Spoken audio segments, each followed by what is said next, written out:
How to use a microwave oven for the first time. Setup and cooking instructions. Step 1. Unbox and check. Remove all packaging inside and outside, including turntable film. Inspect for damage, dents, cracks, loose parts. Don't use it if damaged. Step 2. Position and plug in place on a stable, ventilated countertop. Plug directly into a grounded 3-prong outlet. Avoid extension cords. Step 3. Install turntable center, the roller ring, and place the glass turntable snugly on its hub. Step 4. Run water test. Fill a microwave-safe glass or ceramic bowl halfway with water. Add a wooden spoon. Run on high for 10 minutes to clean and break in the unit. Wipe the interior when it's done. Step 5. Set clock and features. Use the manual to set the clock, disable demo mode, and understand your controls.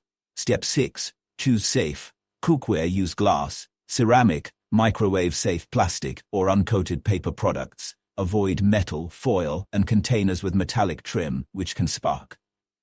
Step 7. Load and cover food center food on the turntable. Cover loosely with a microwave-safe lid or damp paper towel to prevent splatter. Step 8. Select power and time high, 100%. For liquids, vegetables, soups, medium, 50%. For meats, cheese, gentle heating. Enter time, press start. Step 9. Stir and rest. Pause halfway to stir or rotate food. After cooking, let it rest 1-2 minutes for heat to even out. Step 10. Clean after use. Wipe spills daily with a damp cloth. For stubborn stains, steam a bowl of water and lemon juice for 2-5 minutes, then wipe clean.